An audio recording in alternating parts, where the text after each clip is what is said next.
Muy buenos días a todos los participantes. Le damos la bienvenida desde las instalaciones de InfoSalud, Dirección General de Telesalud, Referencia y Urgencia al Ministerio de Salud. Empezaremos la telecapacitación programada para el día de hoy, lunes 13 de mayo, con el tema Enfermedad sibilante recurrente, nuevos alcances en el control del asma en pediatría, enfoque y manejo a cargo del doctor Juan Carlos Torres Salas, especialista en neumología pediátrica del Instituto Nacional de Salud del Niño del Ministerio de Salud. Quisiéramos recordarles que cualquier pregunta, duda o consulta pueden hacerlas llegar a través del chat en cualquier momento de la exposición para ser respondidas al final. Doctor Juan Carlos Torres Salas, es un honor tenerlos con nosotros el día de hoy. Estamos muy atentos a su presentación. Bienvenido, adelante. Hola, ¿qué tal? Buenos días. Muchas gracias por la invitación. El día de hoy vamos a hablar de un tema muy importante, sobre todo en esta época del año donde los niños comienzan a tener episodios frecuentes y recurrentes de sibilancia. En esta oportunidad vamos a tratar de respondernos algunas preguntas, ¿no? Sobre todo uno, ¿cuán prevalente es el asma aquí en el Perú?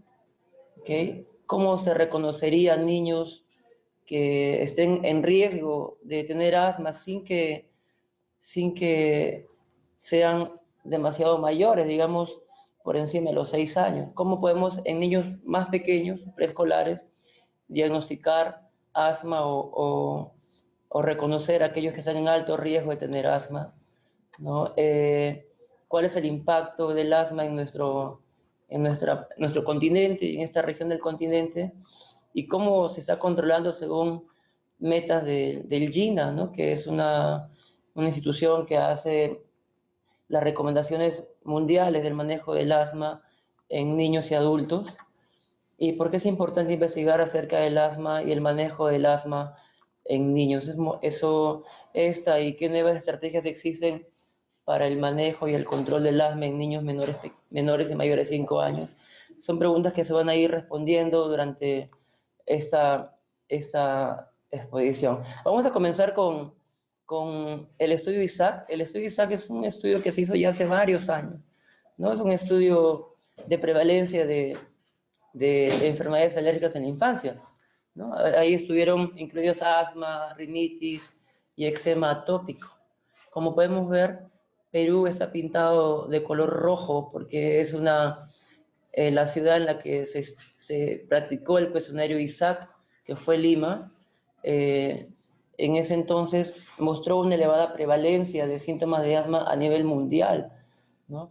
Cuando se investigaron, por ejemplo, las capitales de los países donde se hizo el estudio ISAC, Lima presentó un 27% de prevalencia de síntomas de asma, que es bastante alto, ¿no? A nivel mundial, Lima es una de las ciudades donde los niños y adolescentes tienen muchos síntomas de asma en comparación con otras ciudades. Y eso es lo que nos hace tener la necesidad de saber reconocer y enfocar el manejo del asma en este grupo etario. El estudio AIRLA es un estudio que se hizo el año 2003, ¿no? Donde se investigó el impacto del asma en Latinoamérica. Hubieron 6 países involucrados: Argentina, Brasil, Chile, Colombia, México y Perú, ¿no? Y Perú fue uno de los países que tuvo bastante prevalencia de asma, ¿ok? En comparación con el resto de países, ¿no? Sin embargo, en este gráfico que vemos, el asma que es frecuente en nuestro medio no es del tipo severo, ¿no? La mayoría de niños con asma en nuestro país tienen asma intermitente o asma persistente leve a moderada. Sin embargo, son muy pocos los casos que tienen asma severa, afortunadamente. Eso nos quiere decir que la mayoría de casos de asma en nuestro medio deberían y tendrían que ser tratados en el consultorio de medicina general o pediatría general, ¿no? O sea que todos los pediatras y los médicos que atienden niños deberían saber tratar niños con asma y estos deberían tener un adecuado control. Pero ¿qué sucede, no? A nivel de Latinoamérica, solamente el 2.4% de todos los pacientes, niños y adultos, lograron alcanzar el control según GINA. O sea, más del 97% de todos los pacientes con asma no están controlados, ¿no? Aquí está el gráfico pintado en verde para el caso de los niños, ¿ok? Donde vemos que los niños tienen más exacerbaciones, ¿no? Más síntomas nocturnos, síntomas diurnos, ¿cierto? Y alrededor del 2.5% solo están controlados. O sea, la mayoría de niños y también de adultos no están bien controlados y ese es un problema importante, ¿no? Y sabemos que en nuestro medio la mayoría de casos de niños tienen síntomas de asma leve y moderada, deberían ser controlados. Algo está sucediendo acá. Ese estudio de la IRLA se hizo el año 2003, se volvió a repetir un estudio similar el año 2011, ya no se incluyó a Perú en ese estudio, pero los síntomas, los resultados fueron similares. Más del 90% de todos los casos de los pacientes con asma en Latinoamérica no están controlados según metas GINA, ¿no?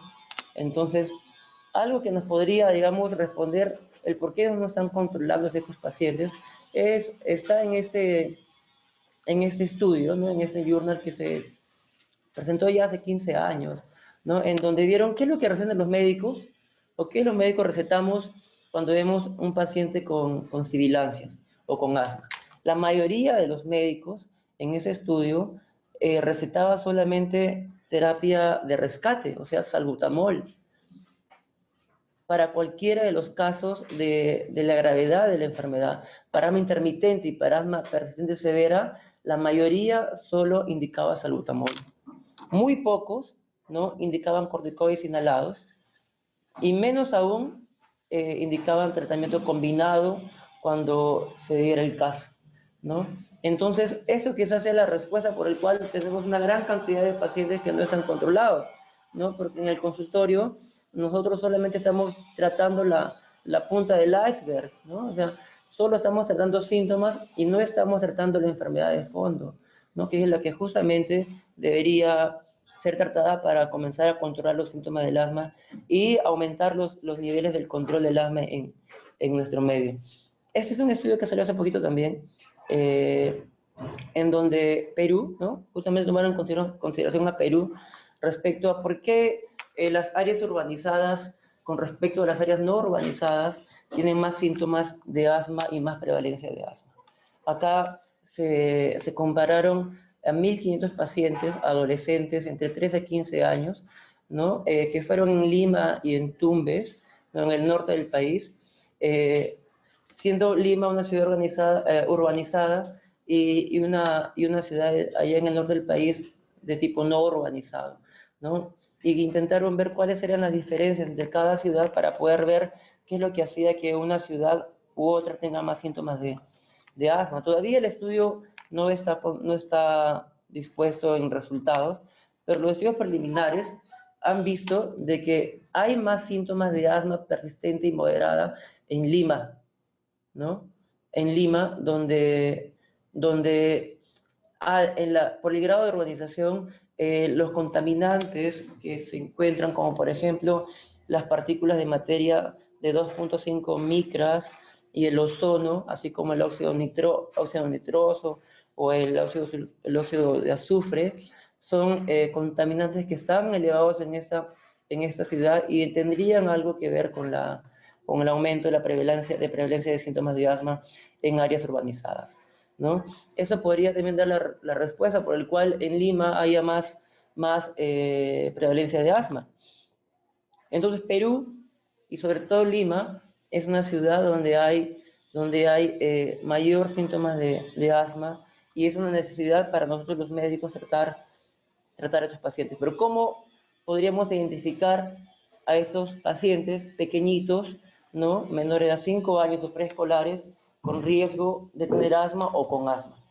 Ya sabemos que hace mucho tiempo, del año 80, el estudio de Tucson en Arizona, en Estados Unidos, reveló que habían 3 fenotipos de de niños que sibilaban de forma recurrente.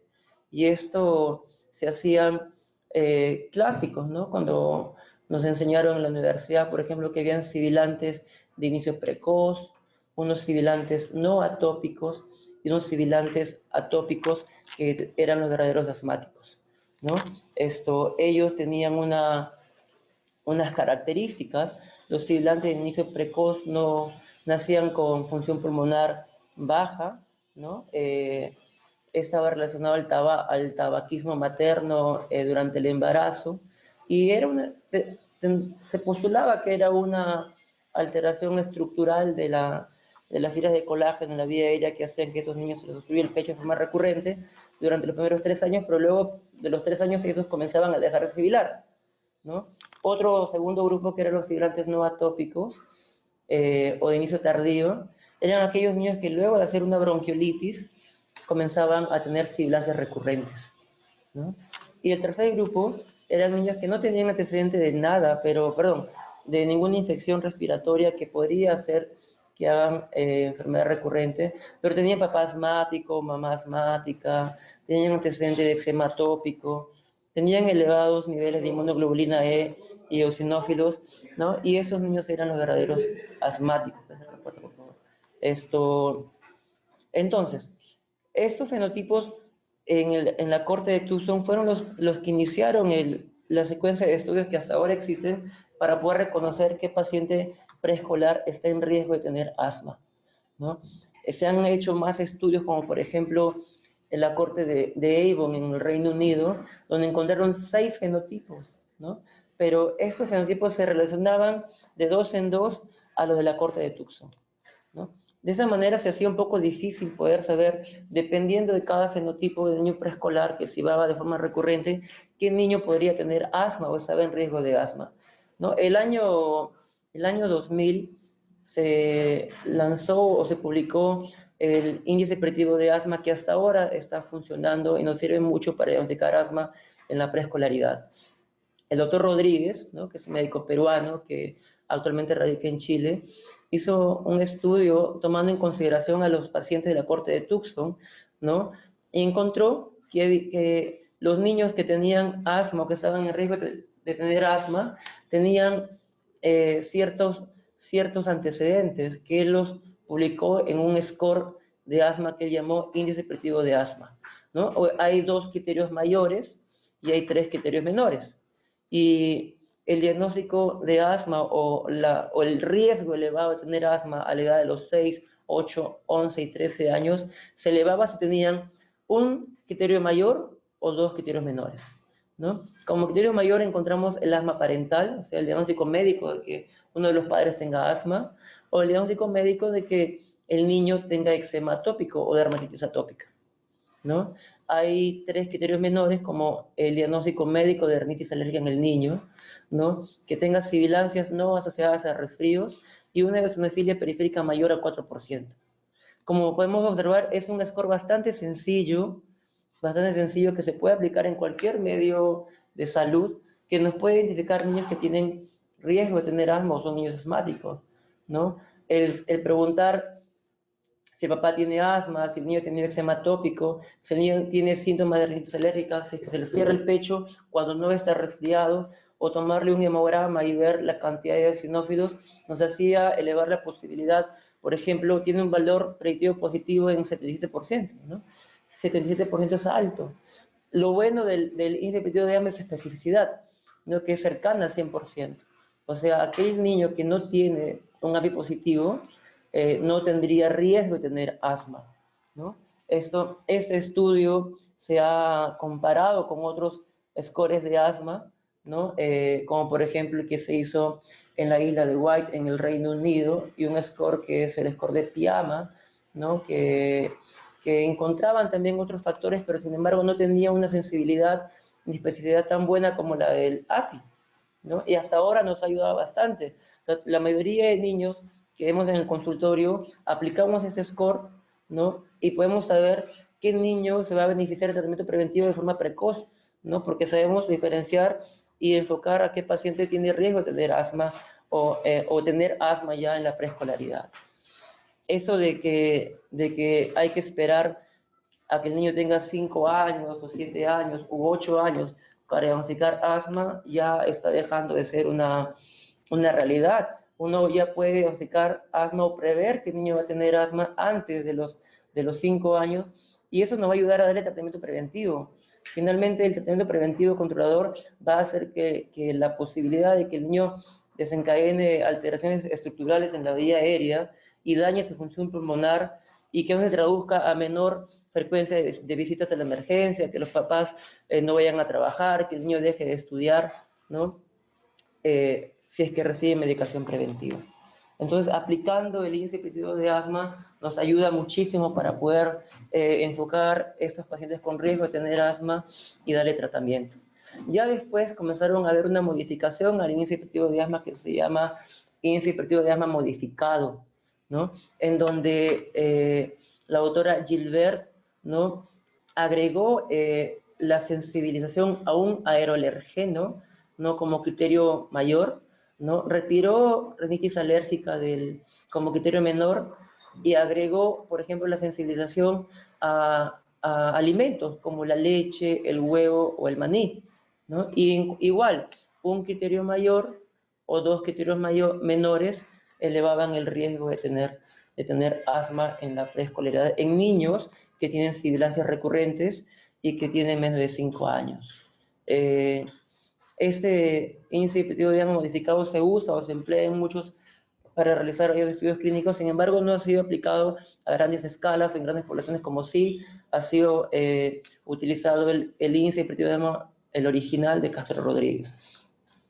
En la actualidad, hace poquito, ya hace algunos meses, se está empleando o se quiere emplear ese nuevo score que se llama PARS, ¿no?, que es el índice de asma modificado, ¿no?, que se ha publicado en este journal, ¿no?, y que tendría una mejor sensibilidad que el índice predictivo de asma original de Castro Rodríguez, ¿no? El PARS se ha validado en este estudio, que es un estudio de contaminación y alergia por la Universidad de Cincinnati en Estados Unidos, ¿no? Se ha aplicado en también una población de la isla de White en el Reino Unido, ¿no? Y se ha visto que en comparación con el índice predictivo de asma tendría una mejor sensibilidad, sobre todo para niños que tienen riesgo leve y moderado de tener asma. En ese cuadro podemos ver, por ejemplo, la sensibilidad, especificidad, valor predictivo positivo, negativo, el likelihood ratio el positivo y el negativo del API de Castro Rodríguez a los 6 años, cuando se emplea un API riguroso o un API no tan riguroso, ¿no? Y se hace la comparación, ¿no?, cuando se realiza el PARS en la población del Cincinnati, ¿no? Se ve que comparando en el cuadro acá de abajo, ¿no?, el PARS tendría una mayor sensibilidad, ¿no? 68% de sensibilidad, ¿no?, en comparación con un API, ¿no?, que tiene 57%, tiene 11% más de sensibilidad de niños, de diagnosticar asma en niños pequeños, ¿no? El API es muy bueno para diagnosticar asma en población pediátrica con alto riesgo de tener asma, ¿no? Sin embargo, en riesgo leve y moderado no es tan sensible. Este score ha demostrado ser sensible, sobre todo para niños que tienen bajo riesgo y mediano riesgo, es un 11% adicional, ¿no? Y sería un score mejor que el API para diagnosticar a niños pequeños. ¿Cuáles son los criterios que ellos incluyen? Incluyen asma en los padres, ¿no?, el diagnóstico de eczema antes de los 3 años, sibilancias no asociadas a resfrío, ¿no?, sibilancias después de los 3 años, que tenga como antecedente el tener una raza afroamericana, ¿no?, o estar polisensibilizado, ¿no?, a 2 o más aeroalergenos o alergenos de alimentos, ¿no? A cada uno de estos factores se le da una puntuación, ¿no?, y dependiendo de la puntuación que tengan, ¿no?, que puede ir de 0 a 14, se clasifican en bajo riesgo, mediano riesgo o alto riesgo de tener asma. O sea, los niños que tienen más de 9 están en alto riesgo de tener asma, ¿no? Podría tener un 79% digamos, posibilidad de desarrollar asma en los próximos años, hasta los 6 años, ¿no? Entonces, se está ideando, digamos, masificar este score nuevo para poderlo utilizar, ya que tendría una mejor sensibilidad que el índice predictivo de asma de Castro Rodríguez, ¿no? Sin embargo, ellos colocan, ¿no?, que en el estudio de Cincinnati, donde se hizo este score, encontraron la raza afroamericana o raza negra en Estados Unidos como un factor de riesgo. No incluyeron población latina ni hispanos, ¿no?, que también tienen mucho riesgo de tener asma. O sea, no sabemos si es que al colocar como un factor más, ¿no?, el tener raza, el ser de antecedente de ancestros latinos o hispanos, si eso aumentara un poco más la posibilidad de tener asma en este grupo aplicando este score, ¿no? Pero es bastante interesante porque ya hay un score que tendría una mejor sensibilidad que el API y que está disponible online para poderlo aplicar a nuestros pacientes, ¿no? Entonces, en base a ello, ¿no?, ¿por qué es importante diagnosticar asma en los niños y por qué es importante diagnosticar asma de manera precoz en los niños, ¿no? Hay que saber que el parénquima pulmonar se comienza a destruir o alterar en la estructura, ¿no?, si es que no se trata la enfermedad de forma precoz. Este es un pulmón normal, ¿no?, donde un niño no tiene asma. Este es un pulmón de una biopsia, de un corte pulmonar en un niño que tiene asma, ¿no?, persistente, moderada, que está remodelado. El remodelamiento pulmonar no son los cambios estructurales que aparecen en la vía aérea y que son irreversibles. Entonces, si es que yo no trato a los pacientes que deberían ser tratados, están en riesgo de desarrollar el remodelamiento pulmonar, ¿ok?, y hacer, pues, que cambien la vía aérea de forma irreversible, y eso se traduce en pérdida de función pulmonar y aumento de la morbilidad a largo plazo. Ya se sabe que el paciente asmático no controlado y no tratado en la infancia tiene mucho riesgo de desarrollar EPOC, ¿no?, y bronquitis crónica en la adultez. Entonces, es justamente por eso el remodelamiento pulmonar. Hay que tratar a los pacientes con riesgo de tener asma o asmáticos en la infancia para evitar justamente estos cambios de remodelamiento pulmonar, ¿no?, y evitar que tengan riesgo de morbilidad futura cuando lleguen a la etapa adulta. Hay bastantes formas de enfocar el asma. El asma se puede enfocar en fenotipos, como hemos visto en un inicio, ¿no?, en endotipos, que es para ver el grado o el nivel o el tipo de inflamación que se sucede en la vía aérea, ¿no?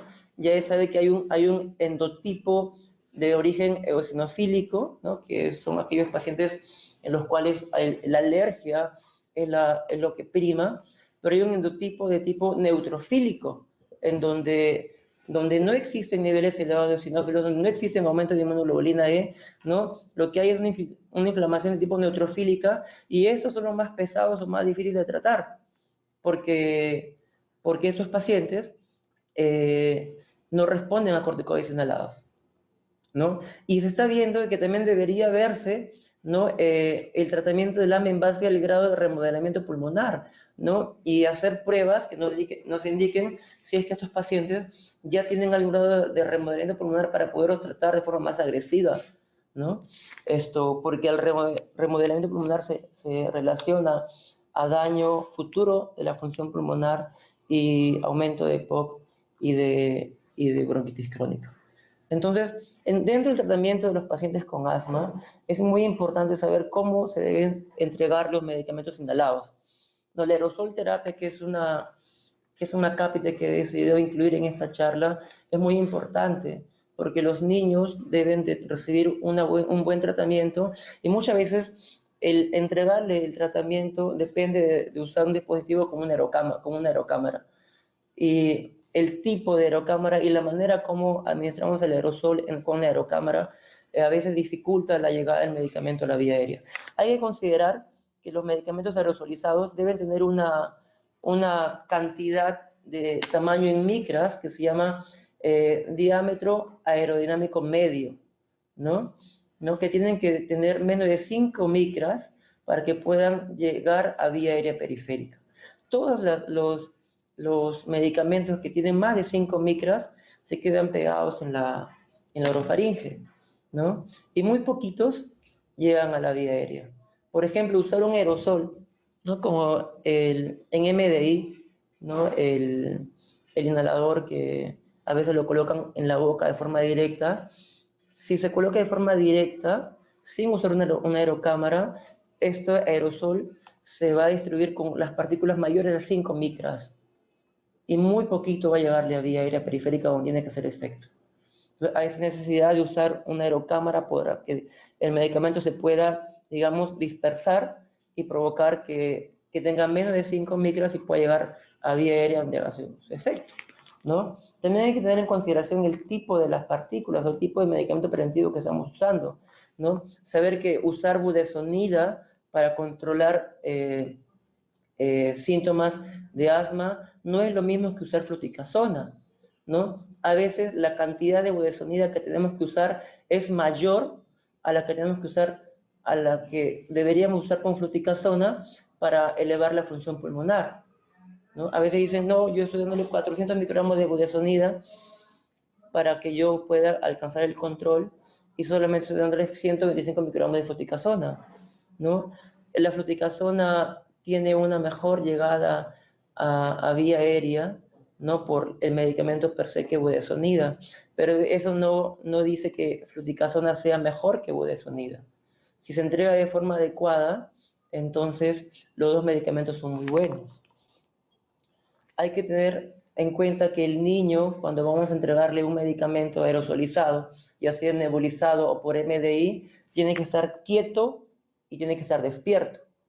Cuando usamos una aerocámara, la aerocámara tiene que estar ajustada a la cavidad oral y a la nariz, y cubrir bien la nariz y la cavidad oral.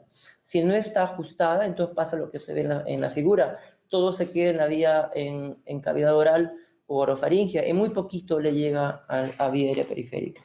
Igual cuando se nebuliza, ¿no? Esto es lo que sucede cuando el niño llora, ¿no? Cuando el niño llora se queda más todavía en la cavidad orofaringia o en el estómago, pero muy poquito llega a la vía aérea.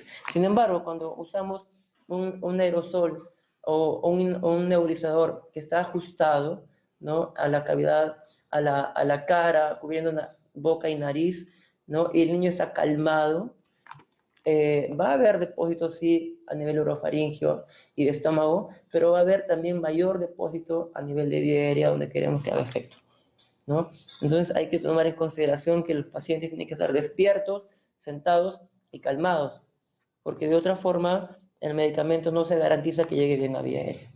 Esto es un video, ojalá que se pueda ver, en donde, que salió en YouTube hace bastante tiempo. Ojalá no está corriendo, pero se ve de que justamente acá el médico le dice cómo usa el aerosol, ¿no? Y la señora dice, yo sé usar mi aerosol, y se lo coloca como si fuera un perfume, ¿no? Entonces, eso es una sátira a lo que se ve en la realidad, ¿no? En el consultorio, lástima que no está cargando el video, la mamá en el consultorio dice que sabe usar el aerosol, no le coloca aerocámara y el aerosol o el MDI se lo coloca en la nariz de la paciente. Y la mamá cuenta con el niño, porque le dice, hay que contar 30 segundos, le coloca en la nariz y la mamá cuenta hasta 30, ¿no? Entonces es muy importante para nosotros enseñar a los padres a cómo usar un medicamento aerosolizado, porque de otra forma uno puede estar usando un buen medicamento, pero si es que no se le enseña bien, entonces nada le llega a vía aérea.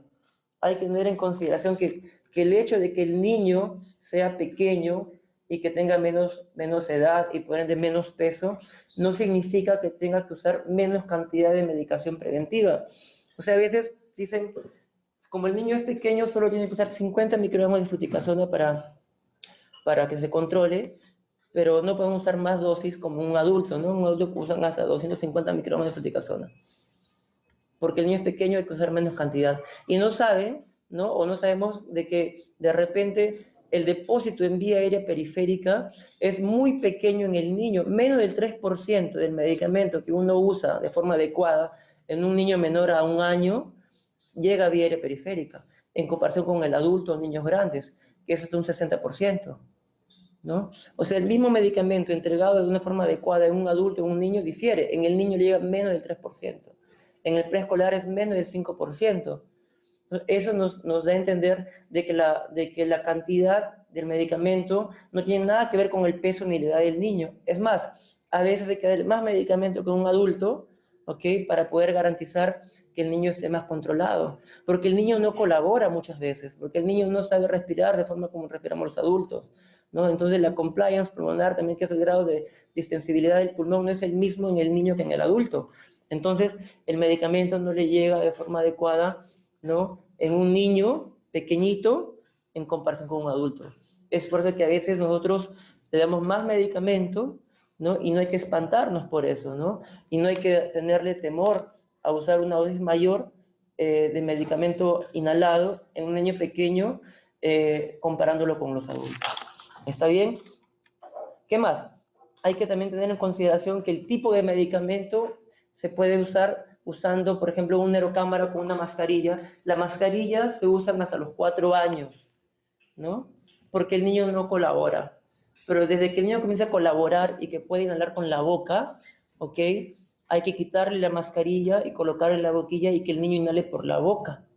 Porque es mucho mejor de que el niño inhale por la boca a que inhale con la mascarilla, ¿no? Es más, a partir de los 3 años el niño puede inhalar con la boca, con la mascarilla, ¿no? Siempre que el niño tenga la capacidad de inhalar por boca, hay que enseñarle a que el medicamento llegue por boca, porque ya se pierde esa función de filtro que tiene la vía aérea superior, la nariz, ¿no? Y hace que llegue más medicamento a la vía aérea periférica, ¿no? Ya cuando tiene más de 5 años, ¿no? Uno puede usar un dispositivo de polvo seco como los discos o como aquellos medicamentos que no requieren usar aerocámara, ¿no? Se ha visto que a los 14 años recién, un niño podría, o un adolescente en ese entonces, puede usar un MDI de forma adecuada, ¿no? Pero cuando se hizo un estudio de adultos, ¿no? Que le dijeron, a ver, use usted el inhalador, ¿no? El 98% de los adultos no sabían usar el inhalador o usar de forma directa. Entonces, si un adulto no sabe usar de forma directa un aerosol, ¿cómo pensamos que un niño lo puede usar, ¿no? Y hay muchos médicos que dicen, no, después de los 5 años que lo use directo. Ese es un error porque no está ayudando a que el medicamento le llegue a vía aérea periférica. Siempre que se puede usar aerocámara, hay que usar aerocámara un MDI, ¿no? Cuando se usa un dispositivo de polvo seco, como los discos o como hay otros dispositivos como los Rapid Haller, por ejemplo, o los Turbo Haller, ¿no? Ahí hay que enseñar a los pacientes a usar esos dispositivos. Pero siempre que sea un MDI, intentemos, inclusive en los adultos, tratarlos con aerocámaras para que pueda garantizarse una mejor llegada del medicamento al pulmón. Hay que tener en cuenta que las aerocámaras tienen que tener ciertas características, ¿no? Esas aerocámaras que no están valvuladas, que son de plástico, ¿ok? No garantizan una adecuada llegada del medicamento a la vía aérea, ¿no? Se ha visto de que el plástico genera cargas eléctricas o electrostáticas que cuando uno aprieta el disparo, el 90% del medicamento se pega a la pared del plástico y muy poquito medicamento está disponible para que sea inhalado. Y si no tiene una válvula que libere el medicamento cuando el niño inhala, más medicamento se pierde porque llega a la boca o se escapa y casi nada le llega al pulmón, ¿no? El medicamento deja de estar presente a los 5 segundos. Entonces esperar 30 segundos ya es inútil porque el medicamento ya se perdió al segundo número 5. Si es que se usa una aerocámara de plástico y no valvulada. Ahora hay que usar en el mercado, por suerte en Perú hay aerocámaras, ¿no? que son de paredes, ¿no? que no tienen cargas eléctricas, ¿no? que son de aluminio en ese caso, y que tienen válvulas, ¿no? que hacen que el medicamento pueda llegar de una mejor forma a la vía aérea, ¿no? En niños grandes podemos usar dispositivos de polvo seco, pero en la medida de lo posible evitar el uso de estas serocámaras que son de plástico, ¿no? Que no son valvuladas, que no garantizan una adecuada llegada del medicamento, por lo menos de medicación controladora, como corticoides inhalados en niños que tienen sibilancias recurrentes. Entonces, hablemos ahora sí un poco del manejo de la enfermedad en niños, ¿no? Esto se diferencia si el niño es preescolar o escolar. Ya sabiendo qué niño está en riesgo de tener asma, ¿no?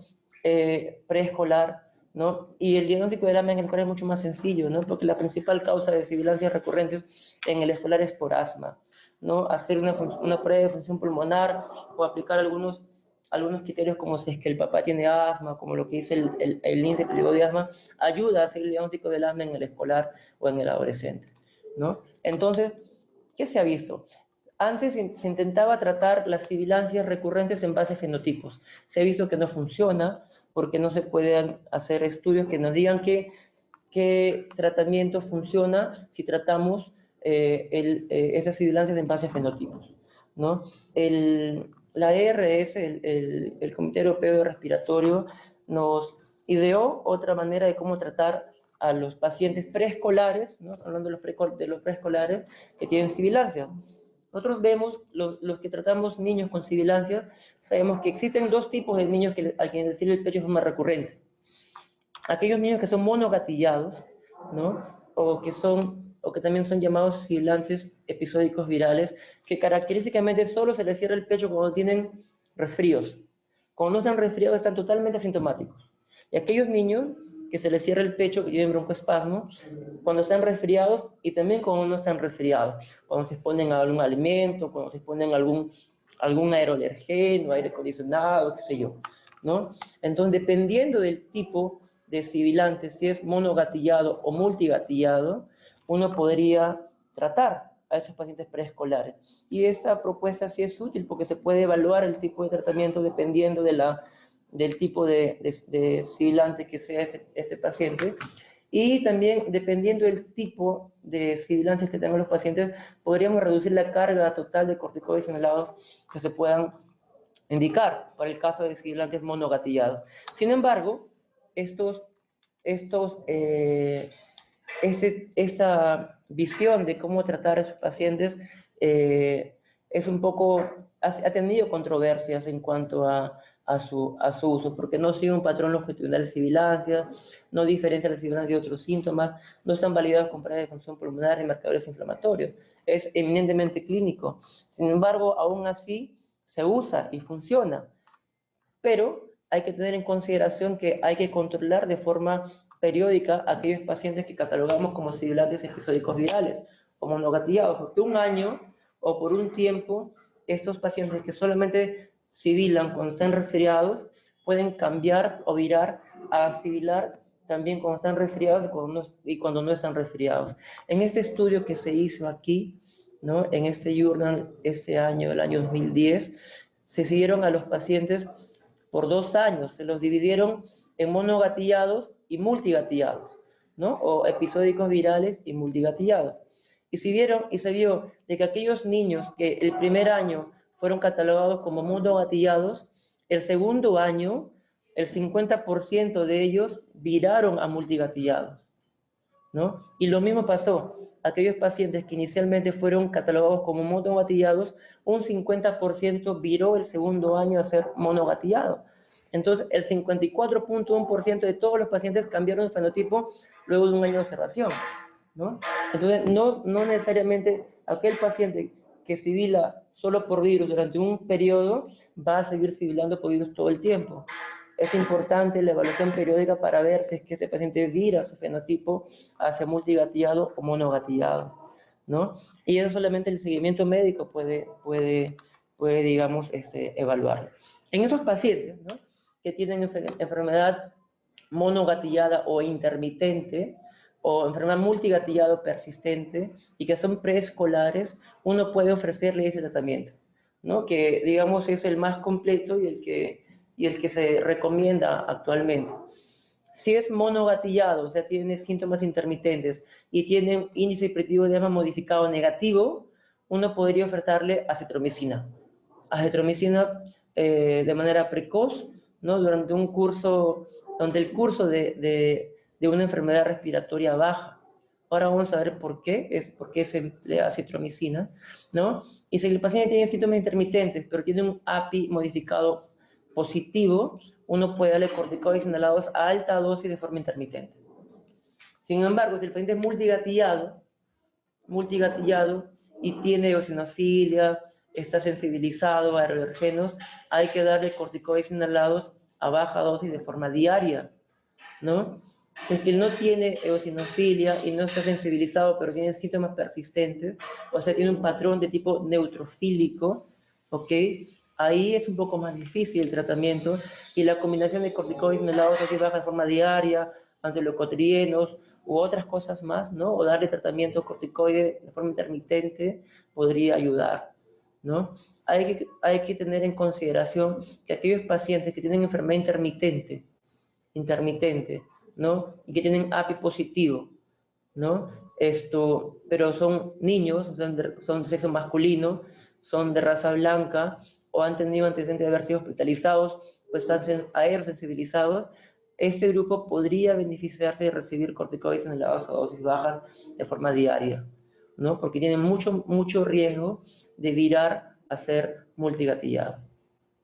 Entonces, es importante evaluar este enfoque en el preescolar. Vamos a hablar de por qué empleamos ahora acitromicina como una posibilidad. Acitromicina se ha visto que reduce la inflamación de tipo neutrofílica y ahora últimamente también se ve que tiene algún tipo de efecto en los pacientes que tienen el endotipo eosinofílico.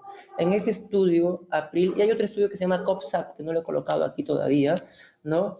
En este estudio de April se vio que de 607 niños de 12 meses a 71 meses, el 50% eran API positivos, ¿no? En ese grupo de niños se le empleó acitromicina dadas a 12 miligramos por kilo por 5 días, iniciados bajo la presión de los padres. O sea, este grupo de pacientes ya tenían un antecedente de haber tenido un SOP severo que habían requerido ser hospitalizados. Entonces le explicaba a los papás si es que ustedes ven que los pacientes sus hijos comienzan a tener más tos, con más flema, ustedes mismos pueden iniciar la acitromicina a esta dosis por 5 días, ¿no? Esta percepción, ¿no? Se siguió por 71 meses, hasta que los pacientes tengan 3 episodios de bronquitis no severa, ¿no? Y se vio que el usar acitromicina redujo hasta un 35% la posibilidad de que el niño desencadene SOP severo, ¿no? Que fue un efecto similar a aquellos que tenían corticoides inhalados. El usar acitromicina para este grupo de pacientes tenía un efecto similar a usar corticoides inhalados a dosis intermitentes o dosis bajas, pero de forma diaria. No diferenciaba si era API positivo o API negativo y no indujo resistencia a acitromicina. El estudio COPSAP, que le mencionó también usó acitromicina y vio lo mismo. Vio que los pacientes se beneficiaban de tener de no hacer un episodio de SOP severo, no usando acitromicina desde los primeros días de que el paciente aumente más la tos. Entonces, este fármaco hay que estudiarlo más, hay que ver la posibilidad si es que induce resistencia o no. Antibióticos, el estudio April vio que no había inducción de resistencia, ¿no? Y que sí era útil para tratar sibilancias intermitentes en el preescolar. ¿Ok? Ahora hablemos un poco del manejo del asma en el grupo mayor a 5 años. En el grupo mayor a 5 años, el GINA nos dice que el año 2018 que hay que aprender a reconocer qué paciente está o tiene riesgo de tener asma en el grupo menor a 5 años. En el menor a 5 años, ¿no? Aquellos niños que están en esta curva que es de color rojo, ¿no? Que son los niños que tienen más chance de desarrollar asma, son aquellos niños que tienen síntomas frecuentes, ¿no? Que tienen sibilancias cada vez que se resfrían, ¿no? Que la tos le dura más de 10 días, que tienen más de 3 episodios de sibilancias por año, ¿no? Que tiene atopía como eczema atópico o asma en la familia, ¿no? Que es lo que nos dice el API, ¿no? Este grupo de niños es el grupo de niños que tiene más chance de desarrollar asma. Para este grupo de niños hay un tratamiento, ¿no? Está en 4 pasos. según el GINA del año 2018. Ahora hay algunas modificaciones según el GINA del año 2019, que ha salido hace poquito, hace un mes y medio aproximadamente, ¿no? Para los niños que tienen menos de 5 años, ¿no?, y que tienen riesgo de tener asma o tienen asma, hay que tener en consideración que primero hay que revisar la respuesta del tratamiento, hay que evaluar el tratamiento y si es que el niño está mejorando o desmejorando, ajustar el tratamiento. Para aquellos que tienen síntomas muy leves o intermitentes, uno podría usar solamente tratamiento controlador como salbutamol a demanda, ¿no? Pero aquellos niños que ya tienen mayor de 3 episodios de sibilancias por año o tienen síntomas, pero que son conscientes con asma, el papá tiene asma, la mamá tiene asma, tiene rinitis alérgica o tiene sanfilosalsa en sangre periférica, ellos podrían beneficiarse de usar corticoides inhalados a dosis bajas todos los días, ¿no? Si son multigatillados. Pero si son monogatillados, uno podría usar corticoides inhalados de forma intermitente. Si es que el niño no mejora luego de 2 o 3 meses, uno podría duplicar la cantidad de corticoides inhalados, ¿no? O agregar un antileucotrieno. Y si no mejora, hay que derivarlo al especialista, ¿no? Porque ya estamos hablando de un niño que tiene asma presente moderada o severa o no es asma, ¿no? Aquí ya en el paso 4 entra en esa definición de asma de difícil control o asma severa, que eso hay que derivarlo al especialista. En el grupo mayor a 5 años hay novedades, ¿no?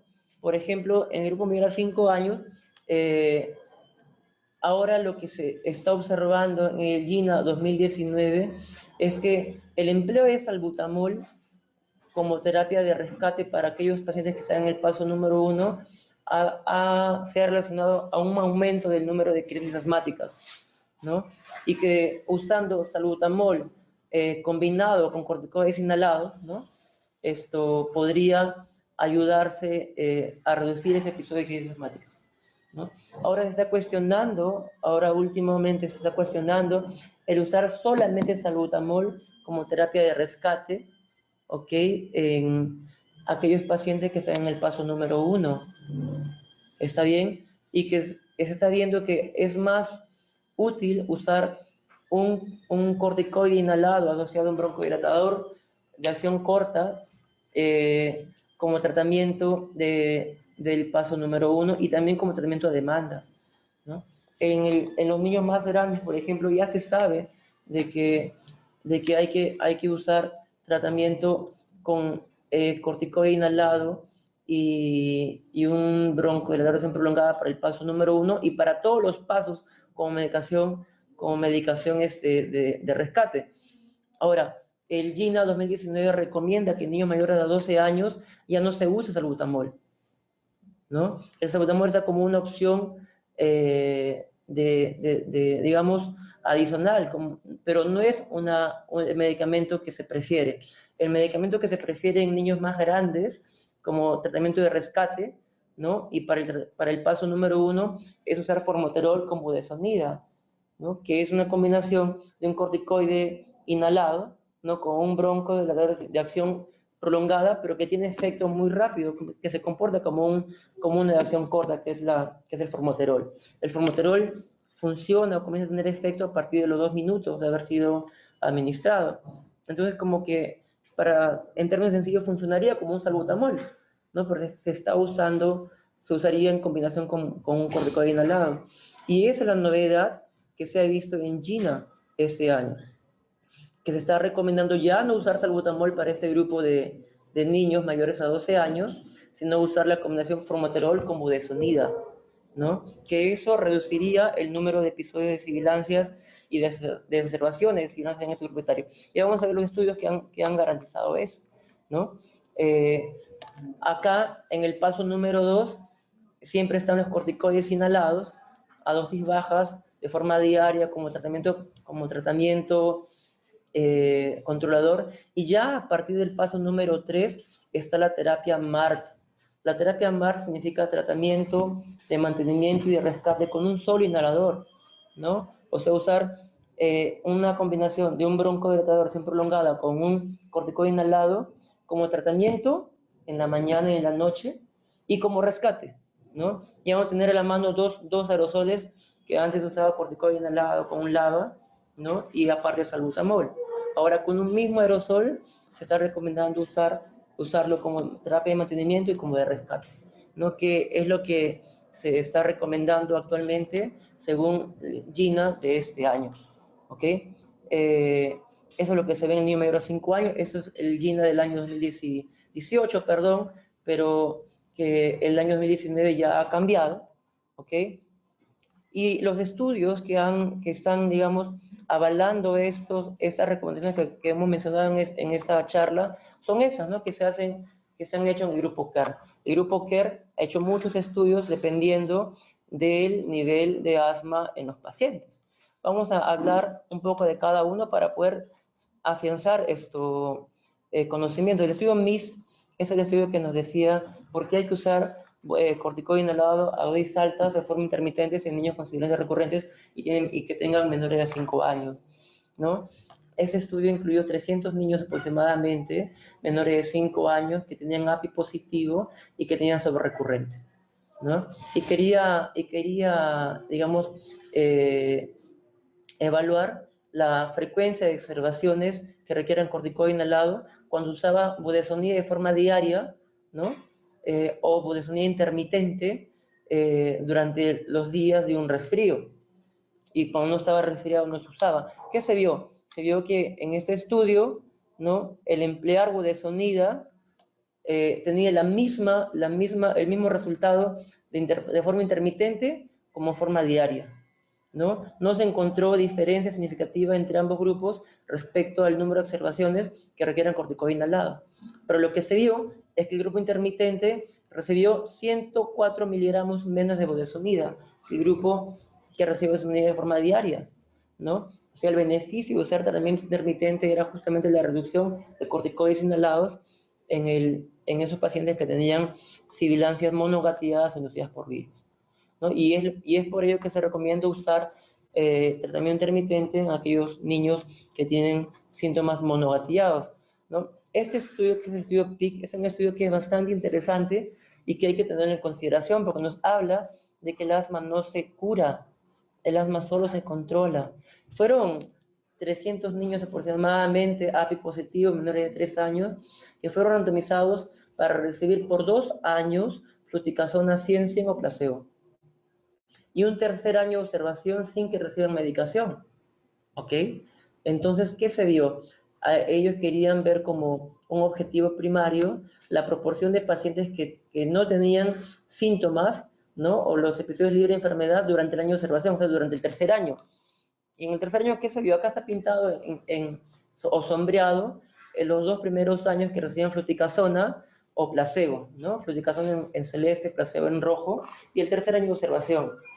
Los niños, lógicamente, que recibían fluticasona durante los primeros 2 años controlaban síntomas, no tenían síntomas. Los niños que no usaban fluticasona y que recibían placebo hacían síntomas, ¿no? Sin embargo, durante el tercer año, aquellos que dejaron usar fluticasona de manera paulatina comenzaron a tener síntomas y al finalizar el tercer año se comportaron tan igual que aquellos pacientes que no recibían fluticasona. Entonces, esto demostró que fluticasona o cualquier corticoide inhalado no trata la enfermedad, no la cura, solo la controla, ¿no? Y que si nosotros queremos tratar a un niño con asma, debemos saber ello, que si nosotros quitamos corticoides inhalados, tenemos esa posibilidad de que el niño vuelva a descontrolarse, ¿no?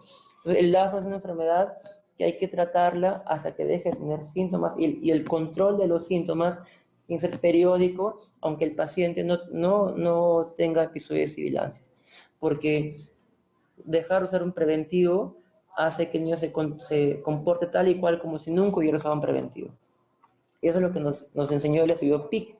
El estudio TREXA es uno de los estudios que inicialmente nos dijo de que usar corticoide inhalado con salbutamol, a usar solamente salbutamol en aquellos pacientes que estén en el paso número 1, ¿ok? O aquellos que ya estamos desescalonando y que están todo bien y que ya no dejamos de usar corticoide inhalado de forma diaria, ver qué le funciona.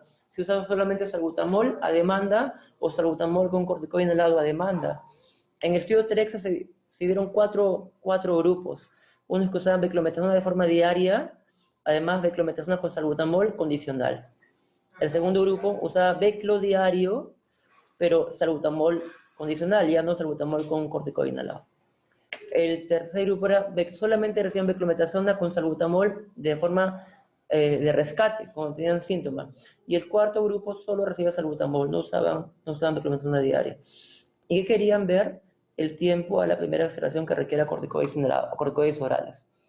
Y se vio que el grupo que recibía beclometasona de forma, beclometasona con salbutamol condicional en comparación con salbutamol condicional, o sea, el tercer y cuarto grupo, al grupo que le fue mejor fue al grupo que recibía beclo con salbutamol.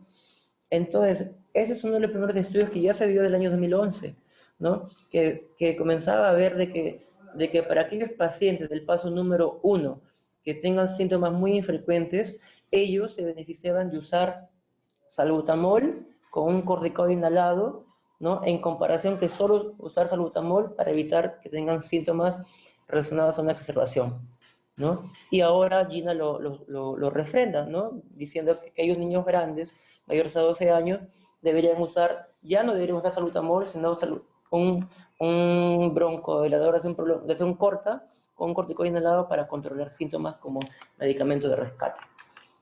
El estudio CLIC era un estudio en los cuales ya comenzaron a verse los beneficios de los corticoides inhalados en comparación con Montelukast, ¿no? En aquellos niños que tienen síntomas leves, ¿no? Fueron niños de 6 a 15 años con una persistente leve a moderada, y fue un estudio de secuencias cruzadas. Querían ver la mejora de la función pulmonar en aquellos pacientes que recibían por 8 semanas un antileucotrieno o corticoide inhalado y por 8 semanas siguientes el otro tratamiento, ¿no? De tal forma que todos recibían el mismo tratamiento en tiempos distintos. Y querían ver cuál era mejor, si usar Montelukast o usar fluticasona. En aquellos pacientes de ese estudio se vio que era mucho mejor usar fluticasona que Montelukast para controlar síntomas. O sea, mejoró más la función pulmonar, mejoró más los días libres de enfermedad, ¿no? Que el usar Montelukast en comparación con usar fluticasona. Entonces, para ese estudio y para aquellos pacientes que tengan asma leve, los cuales tengamos esa idea, la opción de usar o fluticasona o Montelukast, es mucho mejor usar fluticasona que usar Montelukast para controlar síntomas. Y así vienen más estudios como el estudio PACT, que nos evaluó el beneficio de usar tratamientos combinados salmeterol con fluticasona, pero yo quiero llegar al estudio BADGER. El estudio BADGER es aquellos pacientes que no se controlan con dosis baja de corticoide inhalado, ¿no? Que están ya en el paso número 3. En el paso número 3 son aquellos pacientes que usando corticoide inhalado a dosis bajas no se controlan. ¿Qué hacemos en ese caso? Gina nos dice duplicar la cantidad de corticoide inhalado, nos dice agregar un LABA o agregar Montelukast, ¿no? LABA es un broncodilatador de acción prolongada. El estudio BADGER nos dice qué es mejor de las 3 opciones, ¿no? Eran 182 pacientes de 6 años a 17 años asmáticos, de moderados que no se controlaron con fluticasona 100 por día y fueron randomizados para recibir por 16 semanas cada vez una de esas opciones. Fluticasona al doble o fluticasona a dosis baja con un LABA, ¿no? O fluticasona a dosis bajas con Montelukast. ¿No? Fueron secuencias cruzadas igual, ¿no? O sea, todos los grupos recibían los mismos medicamentos en tiempos diferentes y querían ver cuál era mejor, ¿no? Entonces, este es el diseño del estudio. ¿Qué pasaba con estos pacientes que no se controlaban con dosis bajas de corticoide inhalado? Y tenemos esas 3 opciones y se vio de que la respuesta o la mejor respuesta fue la que incluyó un corticoide inhalado con un LABA en comparación con duplicar el corticoide inhalado o con agregar Montelukast. Para aquellos pacientes que no están controlados bien con corticoide inhalado a dosis bajas, lo que tenemos como mejor opción es agregar un LABA, ¿no? Que en este caso es salmeterol con fluticasona. Entonces, ya tenemos el por qué Gina recomienda en el paso número 3, en aquellos pacientes que no mejoran corticoide inhalado a dosis bajas, por qué agregar un LABA es la primera terapia de elección, ¿no? El resto de duplicar la cantidad de corticoide inhalado o agregar montelukast no es que no funcione, funciona, pero funciona mejor es agregarle un LABA. Ahora hay mucha evidencia de tratamiento en asma, sobre todo paciente moderada a severa, ¿no? Que hay con inmunoterapia específica. Algo pequeño que podríamos decir de inmunoterapia específica es que solo está indicada en asma del paso 1 al paso 3. La inmunoterapia específica está contraindicada en el paso número 4 y 5 porque aumenta el riesgo de anafilaxia. La terapia SMART o la terapia MART usando formoterol como budesonida, ahora está, digamos, es una indicación GINA de este año a partir del paso número 3, ¿no? Hay tratamiento coadyuvante usando tiotropio, por ejemplo, que es un antimuscarínico de acción prolongada para intentar reducir la cantidad de corticoide inhalado en el paso número 4 y 5. En el paso número 5, que es un niño con asma severa, ya se está empleando, por ejemplo, usar biológicos como malizumab o como mepolizumab, que ya, digamos, es lo que se debería usar en los pasos de mayor severidad de asma, ¿no? Hay bastante evidencia de que para niños con asma moderada severa, la terapia MART debería ser iniciada y si no mejora, ¿no? Agregar ya tratamiento biológico, tratamiento con tiotropio, ¿no? Que podría garantizar un mejor control de la enfermedad, reduciendo la frecuencia de exacerbaciones respiratorias, ¿no? Hay otros tratamientos que existen en el mundo, como usar corticoide inhalado de partículas pequeñas, ¿no? Como existe beclometasona y budesonida de partículas pequeñas o ultra finas, ¿no? Que tienen un diámetro aerodinámico medio más un poco menor que el común, que normalmente está entre 5 micras, ellos tienen entre 1 a 3 micras, ¿no? Y ello garantizaría una mejor llegada del medicamento a vía aérea y funcionaría mejor, ¿no? Según estos estudios. También la evidencia de que usar el tratamiento combinado con salmeterol y fluticasona en niños más pequeños o menores a 4 años sería útil y seguro, ¿no? Sería eficaz y seguro, como lo vieron los japoneses en ese estudio pequeño en niños menores de 5 años, ¿no? Donde vieron que usar salbutamol con fluticasona, salmeterol con fluticasona, fue útil y fue seguro, ¿no? De repente la FDA en un futuro diga que se puede usar este medicamento en niños menores de 4 años, como actualmente está indicado, porque es seguro, ¿no? Esa es la terapia MART, por ejemplo, que demostró. Terapia MART es usar el tratamiento con un solo aerosol, ¿no? Como mantenimiento y como rescate, ¿no? Pero solo se puede objetivar en la combinación formoterol con budesonida, ¿no? O beclometasona con formoterol. O sea, la importancia es del broncodilatador de acción prolongada, que también tenga esa capacidad de funcionar con acción corta, que es del formoterol, ¿no? No funciona con salmeterol, terapia MART. ¿No? Si queremos hacer terapia MART, tiene que ser necesariamente con un LABA que tenga formoterol, ¿no? En nuestro medio existe formoterol con budesonida y también existe mometasona con formoterol, ¿no? Que se podrían usar como tratamiento MART, que ya se ha visto en estos estudios grandes, ¿no? La biblioteca Cochrane también nos habla de que es útil comparando el tratamiento con un solo inhalador, ¿no? Para, por ejemplo, requerir corticoides orales, ¿no? O usar terapia MART, ¿no? Realmente se llama terapia SMART, porque el estudio que se usó fue con budesonida con formoterol, ¿no? Pero se aplica para cualquier combinación que tenga formoterol como LABA, ¿no? Y los metaanálisis que se han hecho y que se han visto en esas investigaciones, la evidencia está a favor de usar tratamiento MART para esos pacientes que están en el paso 3 o superiores, ¿no? Porque hay mucha evidencia de que reduce la cantidad de corticoide oral, ¿no? Mejora los síntomas de asma, ¿no? Para pacientes, por ejemplo, mayores a 12 años, ¿no? Ya no se debería usar salbutamol, como lo dice el GIN ahora, y que es justamente hablado en este estudio, ¿no? Sino debería usarse budesonida con formoterol como tratamiento de rescate, ¿no? Para estos pacientes, porque se ha relacionado, ¿no?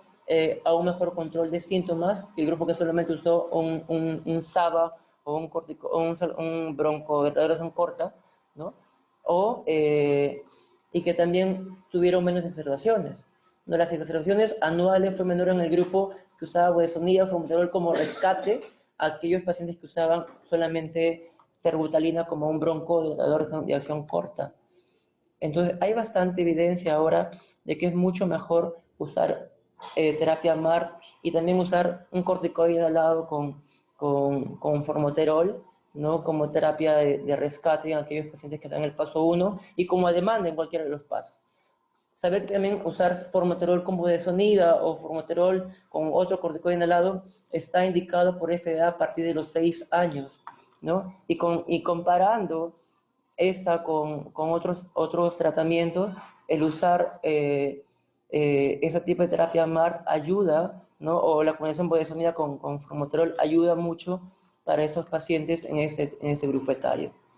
Para acabar, siempre yo menciono el empleo de vitamina D en los pacientes con asma, porque ya se ha demostrado que usar vitamina D, ¿no? A dosis de 400 unidades o 1.600 unidades por día, reduce el uso de corticoides sistémicos, ¿no? O que el niño se exacerbe, reduce la frecuencia de visitas de emergencia o que el niño se hospitalice y mejora la calidad de vida de los pacientes, porque la vitamina D tiene un papel dentro de la fisiopatología de la enfermedad, reduciendo la inflamación de tipo eosinofílica y neutrofílica, ¿ok? Y garantiza un mejor control de síntomas. Entonces, para concluir, hay que considerar que Perú y sobre todo Lima es un área de elevada prevalencia de asma a nivel mundial, por lo que un adecuado manejo de la enfermedad reduciría las cifras alarmantes de descontrol que se tiene según GINA, ¿no? El remodelamiento pulmonar debería ser tomado en cuenta en las terapias actuales del asma infantil, ¿no? Porque es importante evitar que se remodele la vía aérea y garantizar un adecuado control de la enfermedad. Que existen diferencias actuales en el manejo del asma en el grupo menor y mayor a 5 años, que lo hemos visto, que la mayoría de nuevas terapias de asma pediátrica se han visto en el paso número 4 y 5 del GINA, pero que actualmente el uso de terapia MART, ¿no? A partir del paso número 3 para niños mayores a 12 años es de elección, ¿no? Así como usar formoterol con un corticoide inhalado como terapia de rescate a partir del paso número 1 en mayores de 12 años. Y asimismo, invitarlos a ustedes a nuestra primera jornada de asma o del manejo de asma en niños que nuestro servicio y nuestro hospital está organizando este día viernes 7 de junio, ¿no? En el Aula San Martín. Están aquí los auspiciadores, ¿no? Para aquellos médicos que requieran una beca. Y si es que no alcanzan una beca, comunicarse con este correo o este celular, ¿no? Para invitarlos a participar con nosotros de esta primera jornada de manejo de asma en niños, que es tan importante, ¿no? Saber, y ahora hemos visto por qué, saber manejar y enfocar el asma en el grupo de esos niños que les silba el pecho de forma recurrente. Muchas gracias. Muchísimas gracias. Y felicitaciones, doctor Juan Carlos Torres, especialista en neumología pediátrica del niño. Queremos recordarles a todos los participantes, alguna duda o consulta pueden hacerlas a través del chat. Doctor, desde ya agradecerles por esta excelente presentación, excelente investigación, que lo que quiere es mejorar las capacidades de nuestros profesionales de la salud y de esta forma mejorar la atención a nuestros pacientes. Muy bien, mientras esperamos algunas preguntas de nuestros participantes, había algunas, en el caso de su exposición, hay unas preguntas que quedó pendiente, como por ejemplo, ¿cómo hacemos el estudio de la remodelación estructural pulmonar en nuestros pacientes, doctor? Esa idea de cómo enfocar el manejo del asma en base a endotipos y ahora, no solamente con fenotipos, ¿no? Ahora el asma hay que evaluarla así, en base a fenotipo, en base a endotipo, en base a un genotipo, porque hay tendencias genéticas a desarrollar asma, y en base al remodelamiento pulmonar, ¿no? Hay algunas evidencias de cómo, por ejemplo, dosar algunas sustancias o algunos mediadores inflamatorios en sangre que se ven cuando el niño está remodelado, ¿no? O algunas pruebas de imágenes que se están ideando ahora actualmente para ver si hay remodelamiento pulmonar, ¿no? El remodelamiento pulmonar se ve en niños con una persistente moderada o severa, ¿no? Que son niños que tienen que ser referidos a una unidad de neumología infantil para un mejor tratamiento y manejo, ¿cierto? Sin embargo, la mayoría de nuestros pacientes no tienen ni asma moderada ni severa, son asma intermitente o asma persistente leve. Y eso es a los que debemos enfocarnos porque son los que se van a tratar mejor en nuestro medio. Muchísimas gracias, doctor. La otra pregunta era, ¿cómo hacer la evaluación de respuesta al tratamiento, principalmente en la atención primaria? Miren, cuando uno inicia algún tipo de tratamiento en asma, por ejemplo, comenzamos con corticoides inhalados a dosis bajas, ¿no? En un niño que viene a la consulta, se ha visto de que el tratamiento debería reevaluarse a partir del segundo o del tercer mes. Si el niño tiene una crisis de asma, o el niño ha requerido usar corticoides orales, o el niño tiene síntomas diarios en la noche, síntomas con el ejercicio, o algún cambio en la función pulmonar que no mejora el BEF1 o el PEF, ¿no? Que es el pico flujo expiratorio, allí uno debería aumentar un paso, ¿no? Por el contrario, si el niño mejora de los síntomas luego de recibir un tratamiento, mejora la función pulmonar, no va a la emergencia porque le ha hecho una crisis, no tiene síntomas diurnos ni nocturnos, la espirometría está mejor, ¿no? En ellos deberíamos reducir un paso, ¿no? Si está con corticoides a dosis medias, bajarle a corticoides a dosis bajas. El problema está en aquellos niños que no se controlan, entre comillas, ¿no? Que aquellos que usando corticoides a dosis baja no están respondiendo y han ido otra vez a la emergencia, o la función pulmonar no mejora, o de repente tienen síntomas diurnos y nocturnos. En ellos, antes de aumentar un paso, hay que evaluar si el tratamiento está siendo bien dado, ¿no?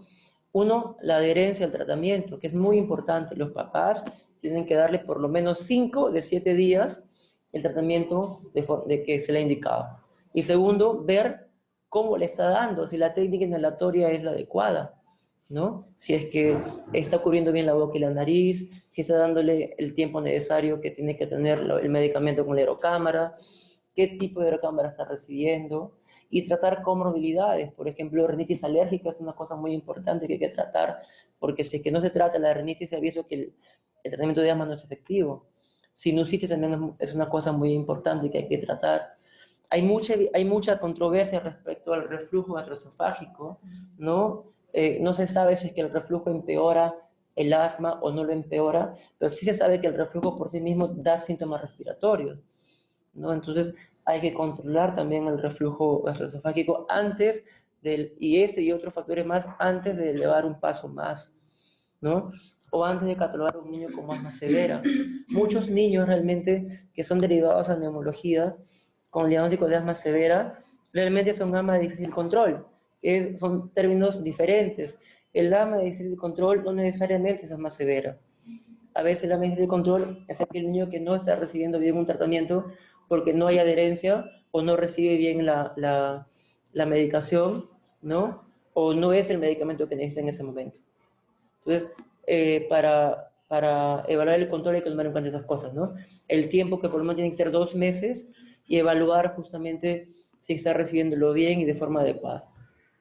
Doctor, muchísimas gracias. Doctor, con respecto a cuánto es la referencia al especialista en neumología pediátrica o cómo es la relación del médico general que atiende niños o del pediatra, ¿cómo es la relación con el especialista en neumología pediátrica?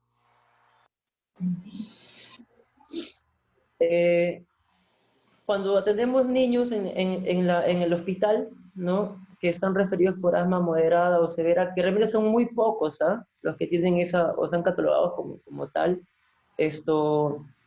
uno, uno debería de tener una buena relación con los papás, ¿no? Yo creo que los papás llegan bastante temerosos a la consulta porque el término corticoide, ¿no? Le da miedo, ¿no? Relacionan a muchos efectos adversos, y el término inhalador es otra cosa también que le da pavor. Y muchos de nosotros, hay que hacer un mea culpa, que muchos de nosotros somos partícipes de hacer que esos papás tengan miedo, porque pensamos que usar un inhalador puede provocar dependencia, usar un corticoide inhalado puede provocar digamos, efectos adversos serios, y nada de eso está demostrado, ¿no? El medicamento, que es lo que decimos en nuestro servicio, es solamente un medio de cómo entregar un medicamento con menos efectos adversos, ¿no? Cuando yo hablo con los papás, o cuando hablo con los papás respecto a usar corticoides en niños, el corticoide inhalado son 10.000 veces menos que usar una cucharadita de prednisona, que son 5 miligramos, ¿no? A veces los papás, por ejemplo, yo le digo, usted va a usar en un año o en 2 años lo que usaría en un día, en una sola dosis, es que el niño se le cierra el pecho de corticoides, porque la cantidad que se absorbe del corticoide inhalado es muy baja, y la dosis es 10.000 veces menos. Hay que tener temor, sí, en aquellos pacientes que usan dosis muy altas, que son aquellos pacientes que tienen asma severa, ¿no? Pero que son los menos frecuentes en nuestro medio. Excelente, doctor, muchísimas gracias. Nos están preguntando también, nos dicen saludos cordiales, ¿qué nos puede decir sobre el uso de corticoides inhalados de uso prolongado y el crecimiento? A eso íbamos, ¿no? La mayoría de nuestros niños usan corticoides inhalados a dosis bajas, ¿no? O a dosis media. Y eso en un estudio que se llama estudio CAMP, ¿no? Que evaluó justamente el efecto prolongado de algunos medicamentos, entre ellos los corticoides inhalados, dio que la reducción de la talla, que era una de las cosas que les temía mucho a los médicos y a los papás, era solamente de 1 centímetro respecto a la talla final. 1 centímetro es casi nada, es no significativo, ¿no? Que se veía un poco reducida así la velocidad de crecimiento, pero eso fue durante el primer año de estudio, porque después la verdad fue normal, ¿ok? Sin embargo, en la talla final no estuvo alterada. Hay estudios posteriores que sí, que hablan de que la talla final puede ser reducida de forma significativa, pero si se usa, por ejemplo, más de 5 años seguidos corticoide inhalado de tipo fluticasona, por ejemplo, y a dosis altas, o sea, más de 500 por día. Sin embargo, eso es lo mínimo que es la menor cantidad de pacientes que reciben ese tratamiento en nuestro medio. Casi todos se benefician de usar corticoides inhalados a dosis baja y por menos tiempo.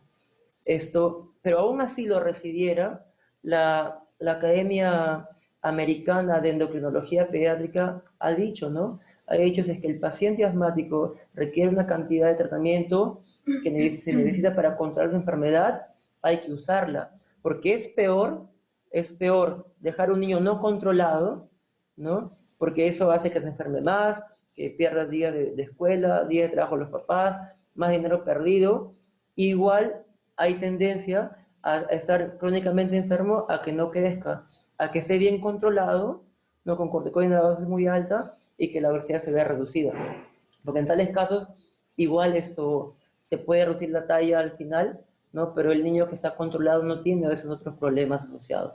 Pero vuelvo a repetir, los niños con asma severa son los menos en nuestra población. Así que no hay que tener miedo de usar corticoide inhalado en nuestros pacientes. Muchísimas gracias, doctor Torres. Tenemos 2 preguntas con respecto al tratamiento. Buenos días, ¿cuántos PUF de salbutamol está indicado en terapia de crisis? Y la otra es, buenos días, ¿con cuántas gotas de salbutamol y cuántos mililitros de suero fisiológico se tiene que nebulizar a un paciente con crisis asmática?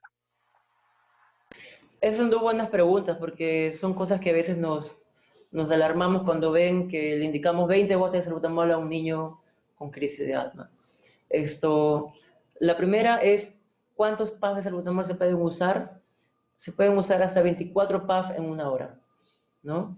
Eso va a depender de la cantidad o el grado de severidad de la enfermedad. Se ha visto que usar salbutamol inhalado es igual que usar salbutamol nebulizado, ¿no?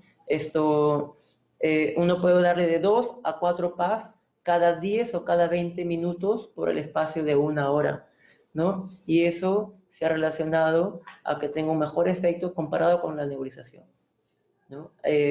Hay que tener en consideración lo de la aerocámara, ¿no? Hay que usar una adecuada aerocámara para que pueda garantizar también un mejor depósito de medicamento en vía aérea periférica. Y cuando hablamos de salbutamol nebulizado, el salbutamol nebulizado no tiene que ser menor a 2.5 miligramos en el niño mayor a 1 año o mayor a 10 kilos. O sea, el menor número de gotas en el niño mayor a 1 año o mayor a 10 kilos son 10 gotas, ¿no? En el niño menor a 1 año, en el grupo menor a 1 año, la cantidad mínima de salbutamol que debería usar son 5 gotas. Y luego ir usando entre 5 a 10 gotas, dependiendo del kilo de peso, porque se usa 1 gota por kilo en promedio, ¿ok? A partir de los 6 meses en adelante, ¿no? Y luego como dosis máxima, se ha visto que se pueden usar hasta 30 gotas, sin que eso aumente los efectos adversos, y se ha visto que mejora la respuesta al tratamiento. En promedio, lo que indicamos es darle 20 gotas como dosis máxima aquí en el hospital, pero hay estudios que hablan de que se puede dar hasta 30 gotas sin ningún problema y sin mayores efectos adversos. Muchísimas gracias, doctor Torres. La otra pregunta nos dice, ¿cuál es la primera intervención a realizar en caso de encontrarnos con un paciente con asma en la calle, en la vía pública, sin ningún medicamento a administrar?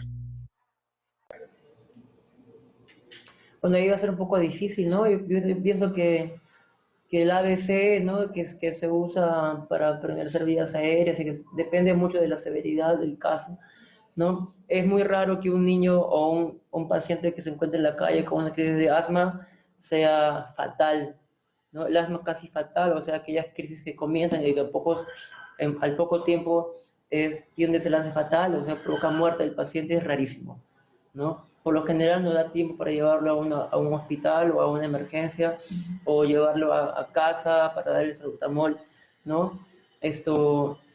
Uno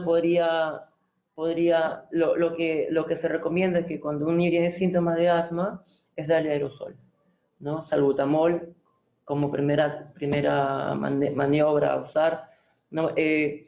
Cuando hay crisis de asma y el empleo de la aerocámara sí ahí varía, ¿no? Porque el usar salbutamol, uno puede usar salbutamol y funciona salbutamol si se usa inclusive con una botella de plástico, usando 2 vasos o una botella de gaseosa, ¿no?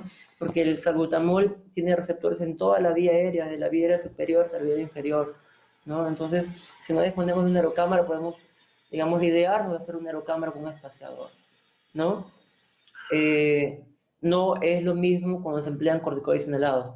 El corticoide inhalado tiene sus receptores bien en vía aérea periférica y ese sí requiere una mejor aerocámara.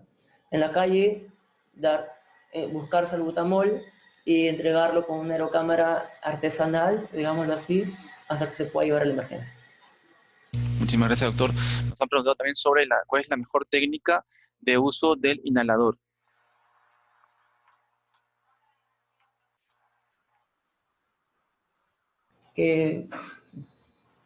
Sí, doctor. Muchísimas gracias. Nos han preguntado también respecto a la técnica del uso del inhalador. Así como lo mencionamos, por ejemplo, en niños menores de 5 años o menores de 4 años debemos de usar una aerocámara con una mascarilla, ¿no? Así como vimos en la diapositiva, la mascarilla tiene que ser entregada al niño sentado, despierto, ¿ok? Y que esté calmado, porque si es que el niño está dormido, no va a llegarle nada o muy poquito de medicamento a la vía periférica. Si el niño está llorando, se va a depositar mucho en estómago o en la boca, ¿ok?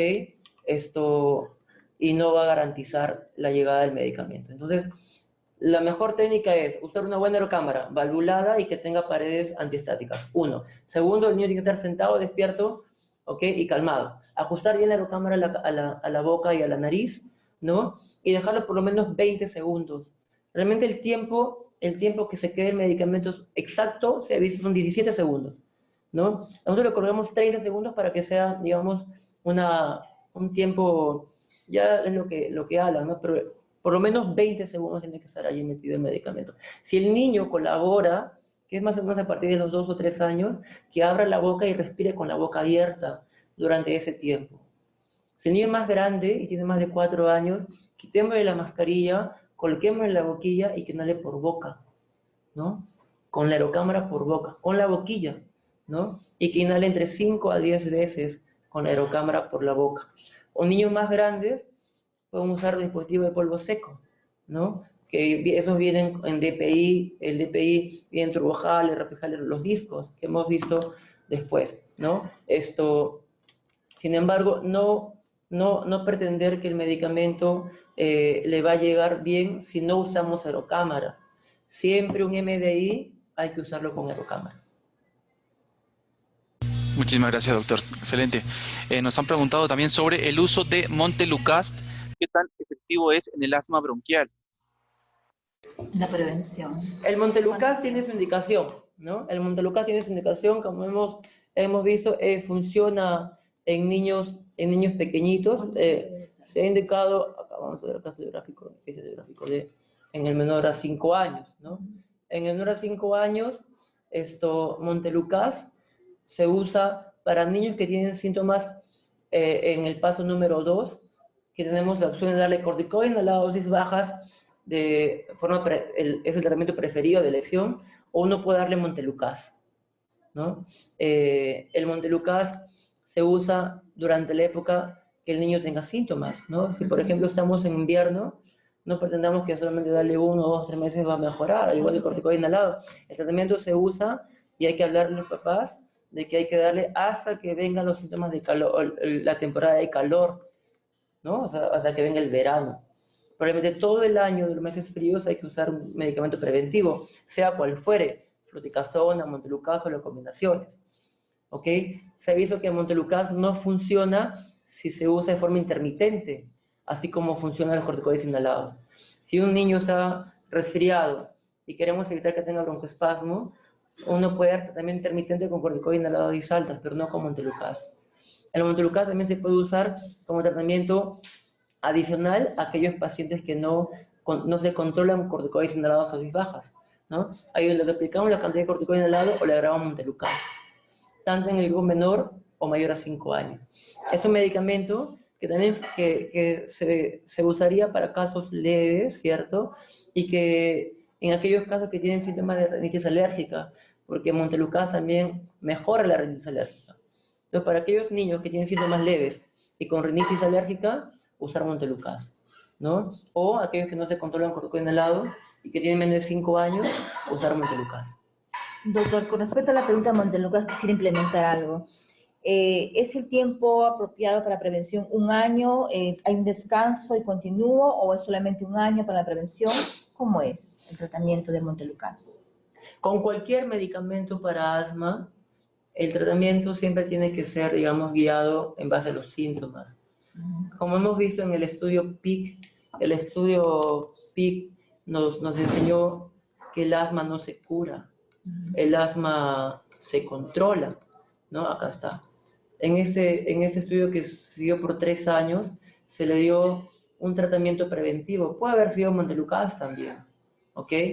El niño va a mejorar síntomas mientras recibe el tratamiento, pero si le quitan el tratamiento, el niño va a volver a tener síntomas si es que la enfermedad todavía está activa. El asma tiene la tendencia de irse con el tiempo y con la edad. En promedio, a partir de los 5 años, 8 años, comienza a irse, entre comillas, o a estarse inactiva, entre comillas. Mientras el niño tenga síntomas, hay que darle tratamiento. Por lo general, en verano uno suele retirar la medicación cuando se controla, porque en verano reúne características por las cuales el niño ya no tiene resfríos, ¿no? Ya no hay muchos virus respiratorios, abren las ventanas, las puertas por el calor, entonces hay menos chances de que se contagien. El niño está de vacaciones, no va al colegio, ¿ok? Entonces menos la frecuencia de resfríos, que son la principal causa de exacerbación aguda en el niño, que provoca sibilancias. Pero en estos meses fríos, ¿no? Hay que darle tratamiento preventivo porque se le va a cerrar el pecho. Se ha visto que si uno no le da tratamiento preventivo o le da solamente 1, 2 o 3 meses, puede que pase un mes, son entre 4 o 12 semanas para que haga otra crisis. Entonces, El asma no se cura, se controla, lo se demostró en ese estudio que está aquí, pero se va con el tiempo. Cuando ya un niño tiene 5 años, ¿cómo es la retirada? En el niño grande mayor de 5 años igual, ¿no? Es igual que el niño pequeño, ¿no? El niño pequeño o grande cada 2 o cada 3 meses hay que evaluar el tratamiento, ¿cierto? Si es que el niño va dejando de tener síntomas, vamos bajando un escalón hasta dejarlo solo con corticoide inhalado y salbutamol o formoterol, ¿no? Como son las actuales recomendaciones en niños mayores a 12 años. Gracias. Muchísimas gracias, doctor. Nos han preguntado también uso de corticoides sistémicos versus corticoides inhalados en las exacerbaciones. Hay bastante evidencia al respecto en crisis asmática de usar corticoide inhalado, es muy alta, ¿no? Inclusive para asma severa, ¿no? Ahí hay que tener en cuenta el aerosol y la técnica inhalatoria. Pero, por ejemplo, usar 1.500 microgramos de fluticasona, entre 500 y 1.500 cada media hora por las primeras 2 horas, ¿ok? Se relacionó a un mejor control de síntomas, reducción del score clínico de síntomas en comparación con el corticoide sistémico. Hay que saber que el corticoide inhalado tiene un efecto no genómico, ¿no? Los corticoides funcionan porque se meten al núcleo y hacen que se sinteticen los antiinflamatorios, interleuquinas, todo eso, y reduzcan la inflamación y con ello hagan el efecto, ¿cierto? Pero el corticoide inhalado tiene un efecto no genómico también. Provoca vasoconstricción a nivel local, ¿no? En el bronquio que está todo inflamado porque hay liberación de líquido extracelular, hay vasoconstricción local. Y eso reduce el edema de la vía aérea y con ello también el score clínico de síntomas. Pero ese efecto se ve en las primeras 2 horas, ¿no? O de 2 a 4 horas. Lo que se recomienda es, en un niño con crisis asmática moderada, severa, uno podría darle las 2 cosas, ¿no? Porque el efecto genómico, que finalmente es el que nos va a ayudar a mantener la vía aérea con menor inflamación en una crisis, se ve a partir de las 2 horas, ¿no? Entonces podemos usar corticoide inhalado a dosis muy alta y darle corticoide vía oral, ¿no? Dependiendo de la severidad de síntomas, para evitar que el niño pueda hospitalizarse, porque es costo efectivo, ¿no? En casos leves uno puede dar, o no le puede dar corticoide inhalado a dosis baja, porque si es leve no amerita, pero en casos moderados uno puede dar solamente corticoide inhalado a dosis muy altas, y eso es igual que darle corticoide sistémico. Muchísimas gracias, doctor. Una última pregunta nos dice, con respecto al mecanismo de acción de la citromicina en el asma bronquial. La citromicina es una droga que está teniendo mucha atención en asma, en todos los pasos del tratamiento del asma, sobre todo en asma intermitente y en el paso 5 de la enfermedad, en asma severa, ¿no? En el asma intermitente ya se ha visto de que funciona, ¿no? Usar tratamiento corto con 5 días de citromicina para evitar que haga un SOP severo, ¿no? Y en asma persistente severa estaría demostrando en varios estudios que reduce la frecuencia de exacerbaciones y la cantidad de corticoide inhalado que se usa, que es alto, ¿no? En el paso 5 del GINA. La citromicina tiene un efecto básicamente neutrofílico y antiinflamatorio, ¿no? Es muy usado en enfermedad pulmonar crónica justamente por este efecto. Reduce la inflamación neutrofílica y reduce marcadores inflamatorios como interleuquinas, por ejemplo, que son mediadores inflamatorios que se ven en vía aérea en asma, ¿no? Y ello justamente, y de ello deviene la idea de usarla en esta enfermedad, ¿no? Se ha visto, antes se creía de que solamente debería ser usada en el endotipo neutrofílico, ¿no? Pero en aquellos pacientes asmáticos atópicos con eosinofilia y con niveles de IgE alto, también se ha visto que funciona citromicina. Entonces, para asma severa se está usando y para asma intermitente en preescolares también se usa. Muy bien, muchísimas gracias, doctor Juan Carlos Torres. algunas recomendaciones finales sobre este tema tan importante dirigido a todos nuestros participantes de la atención primaria en salud, por favor. Sí, hay que considerar que el asma en niños pequeños es probable y es muy factible diagnosticarla, ¿no? Hay que quitarnos la idea de que asma solamente se diagnostica luego de los 5 u 8 años, ¿ok? Esas son ideas que antes se creían así, ahora los tiempos cambian, que esto de diagnosticar asma o niños con mucho riesgo de asma es porque debemos tratar con medicamento preventivo desde edades muy pequeñas, ¿no? Uno, para evitar el remodelamiento pulmonar en aquellos casos moderados o severos. Y segundo, para evitar esas venidas frecuentes a la emergencia por exacerbaciones, esos días en que los papás dejan de trabajar, ese aumento del costo de la enfermedad, porque cuesta al papá, a los padres, tratar a esos niños con sibilancias que hacen exacerbaciones y que baje el ausentismo escolar, ¿no? Esas cosas se ven reducidas con un corto o con una precoz instalación de medicación preventiva. Entonces, usar el API, que es el índice predictivo de asma, o el MAPI, que es el modificado, o el PARS, ahora es el último que se ha visto, nos ayuda a identificar a estos pacientes e iniciar tratamiento corticoide inhalado, por lo menos, para poder reducir esta enfermedad que es muy prevalente en nuestro medio. Con ello, yo pienso que seríamos muy satisfechos, ¿no? Porque el problema son en niños muy pequeñitos que justamente no reciben medicación preventiva porque no se sabe qué hacer con ello. Ahora sabemos que hay mucha evidencia de cómo podemos tratar a estos pacientes para que no dejen de usar medicación preventiva y tengan todas esas cosas, o eviten tener que venir al hospital, usar antibióticos, corticoides sistémicos y que los papás gasten día de trabajo y dinero, sobre todo, que es muy importante en nuestros medios, ¿no? Eso. Excelente, doctor. Muchísimas gracias. Doctor Juan Carlos Torres Salas, especialista en neumología pediátrica en el Instituto Nacional de Salud del Niño y Ministerio de Salud. Doctor, justo usted también nos había invitado este viernes 7 de junio de 2019, viernes 7 de junio en el Aula San Martín a las 9 de la mañana, la primera jornada de manejo de asma en niños, ¿verdad?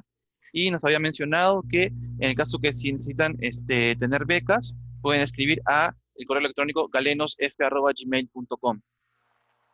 Y ahí está la publicación. Es un curso bastante interesante dictado por los médicos que trabajamos en el servicio de neumología de nuestro hospital, ¿no? Va a incluir hemos tratado de incluir la mayoría de aspectos e intereses, ¿no? De temas de interés en asma aguda, en crisis de asma, manejar el asma intermitente en todas sus presentaciones, en niños, ¿no? Cómo manejar el preescolar, función pulmonar. Va a ser un curso muy bonito, muy interesante y esperemos que tenga mucha acogida como lo preveemos. Excelente, doctor. También nos han preguntado en el chat si también va a tener, si puede ser también, el curso será virtual también para provincia para que lo consideren. Nos han preguntado así a través del chat. Vamos a intentar hacerlo en base con Telesalud y ver esa posibilidad. Todavía no está del todo, digamos, hecha, pero esperemos que se pueda realizar. Sería mucho mejor para nosotros. Bien, muchísimas gracias, doctor Juan Carlos Torres Salas. Un honor tenerlo con nosotros. Esperamos que vuelva pronto en otras telecapacitaciones. Está cordialmente invitado. Un gran saludo para usted, a la licenciada Yanina, a todo el equipo del Instituto Nacional de Salud del Niño y el Ministerio de Salud. Muchísimas gracias y hasta pronto. Nos vemos. Chao. Muchas gracias. A todos los participantes también, invitarlos a las próximas telecapacitaciones el día de hoy, a las 11 de la mañana, importancia de las pruebas pretransfusionales, a cargo del tecnólogo médico Jonathan Velázquez del Hospital Nacional 2 de Mayo del Ministerio de Salud, y a la 1 de la tarde, planificación familiar, consejería en anticoncepción en la adolescencia, a cargo de la doctora Wendy Gutiérrez Córdoba del Instituto Nacional de Salud del Niño y el Ministerio de Salud. Están todos cordialmente invitados. Muchísimas gracias y hasta la próxima.